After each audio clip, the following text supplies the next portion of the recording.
Welcome back to DFS Rebels for another week of Sunday games.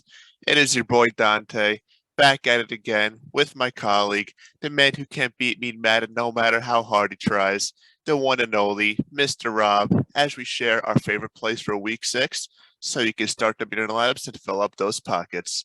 So with that being said, it is time to join the rebellion. I'm back. I'm back from last week. So I couldn't join you, but I'm ready this week. We're going to win more money, even more money, Dante. You ready for this? Oh yeah, of course. Always ready. Always ready to win some more money. Listen, it's a tough week to be contrarian at quarterback, I think, at least in my opinion, because the pay up for Josh Allen is just, it's bulletproof. Everyone loves it. The ownership is up there. How can you not? He's the best fantasy quarterback pretty much ever. But then the next ownership you see going towards Geno Smith, the value there is incredible going against the Cardinals' awful secondary defense. If I'm going to try and get a little contrarian, a little different, I really like Kenny Pickett, who's going to air it out 40 times. And he's such low ownership. I also like Jimmy Garoppolo. You know, has a good matchup too, and he's been hitting his value, his 3x value. Going up against Atlanta, that's just juicy to me. Who do you like at quarterback? So I like all of those picks. You sold me on all of them. I'm still, well, except for Kenny Pickett, I'm still not the biggest believer of Kenny Pickett for this particular week. Not saying he's not going to be good in the future, just not this week against the Bucks. He does have a little bit of a tougher matchup. I know their secondary is weak, but that D-line is still really good. Their linebacking core is really good. Their whole pass rush is really good, and obviously the Steelers' O-line isn't all there. But still, he eventually there will be his breakout week. And then if it does happen this week, I would not be shocked, and he is a cheap play. My favorite quarterback of the week, though, is actually Tom Brady, so he's on the other sideline. I really do like Tom Brady this week against that Steelers defense. Obviously, he's got his great skill set of wide receivers. I'd be stacking him up with either Mike Evans and even Chris Godwin. They both have favorable matchups in my opinion because I don't think there's really anybody in that secondary that can guard either one of them other than Minka. So if they're not drawing Minka, they'll definitely get a lot of targets. Bucks are a pass-heavy offense. The Steelers' defense is fresh off of absolutely getting cooked by Josh Allen with Mike Tomlin's worst loss in his career. So I do like Tom Brady this week. And another quarterback that I'm keeping my eye on this week, a very sneaky play, I believe, is Daniel Jones. So I'm a Giants fan. I may be a little biased, but he does have a very favorable matchup versus the Ravens this week. That's ranked number 32, so dead last against quarterbacks.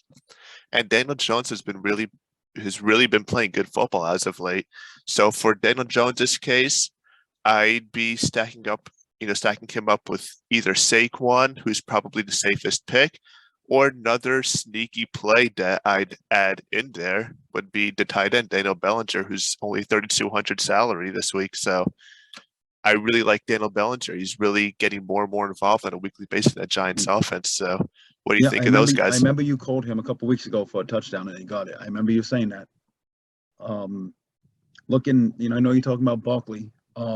Running backs this week, there's going to be a lot of that juicy value, and Ramondre Stevenson, Kenneth Walker, Darrell Henderson, Emo Benjamin, Deion Jackson, Philip Lindsay, all that juicy value, and the high ownerships.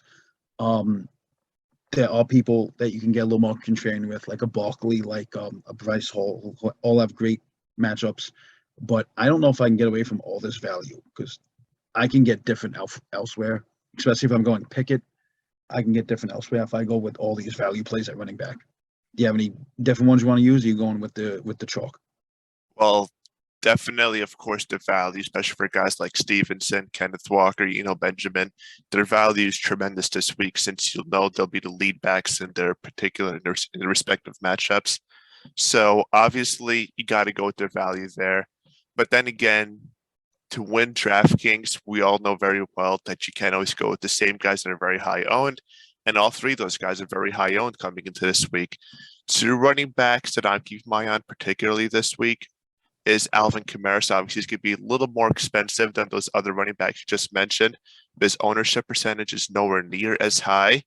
And I believe he'll be seeing a large majority of the overall Saints offensive game plan tomorrow with their top three receivers being ruled out. Michael Thomas, Jarvis Landry, Chris Olave, all ruled out tomorrow. I believe the Saints will be run heavy, and that's going to be mostly going through Alvin Kamara. And another running back I do like, I think you briefly mentioned him before, is Breece Hall. He's been getting only more and more involved in that Jets offense on a weekly basis.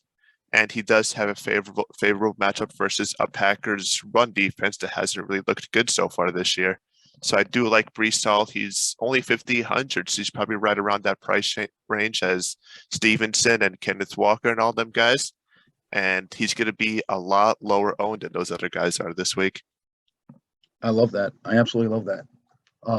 Let me tell you though, I'm targeting just 3 games this week, just 3 games. Obviously, the one game I'm targeting, just like everybody else, is KC, Buffalo Bills. Really don't need to talk too much about that. Everyone knows how amazing that game should be. Everyone knows Diggs has a cake-up matchup, how good Kelsey is, Gabe Davis, McKenzie's coming back. Everyone knows. Don't really need to talk about that. The other game I'm targeting, and I'm sure a lot of people are, is Seattle and Cardinals. I'm all over that game. Seattle faces the Cardinals' 32nd ranked defense. Their team total suggests like 25 to 30 points, which suggests like anywhere from 3 to 4 touchdowns. I'm thinking Lockett and Metcalf gets 2 of those. Metcalf is seeing Marco Wilson, who ranks 98th in coverage, while Lockett sees Antonio Hamilton, who's 77th. I think that's an easy both of them. I could stack Geno Smith with both of them and be happy with that. Will Dissly's another really good play. Bringing it back, Rondell Moore faces the Seahawks 31 ranked secondary. So they both suck, both those defenses. Rondell Moore faces Kobe Bryant, who ranks 96th in coverage. Moore set a career high in snaps back-to-back weeks, playing 91% in week 5 and earning 8 targets. My other play on a game would be Marquise Brown. While everyone is playing Eno Smith, Zach Ertz, and like I just said, Rondell Moore. All that is great value, but Marquise Brown is low owned, such low owned. He has one of the best matchups on the slate. I think he has the second most targets in the NFL. He's a priority for me in GPP. He's an absolute priority for me. What do you think about them? So I love all of that, and I love that pretty much all those guys you did mention are value plays this week, especially who did you mention, Marquise Brown, and who else was it? Rondell Moore, I believe. Yep. Yeah, Rondell Moore especially is a very good value play. I know he's a little bit higher owned, but there's a reason why for that. He's very cheap, and he's going to see a lot of targets this week against a very weak Seahawks secondary, like you just mentioned. And obviously, on the Seahawks side of the ball, Geno Smith, he's coming in this week with the best completion percentage in the league. A lot of that's been thrown to DK, Tyler Lockett. So I really like anybody really in that Seahawks passing game, at least those top 3 targets along with Will Dissly.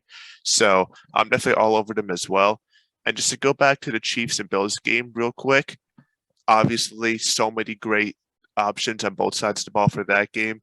But one guy I want to go a little more into is Gabriel Davis. And the reason why for that is because Gabe Davis obviously coming off of an excellent week against the Steelers with 2 huge touchdown plays.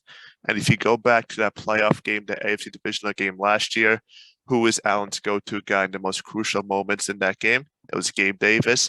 So I see something similar happening in tomorrow's game. Hey, I love it.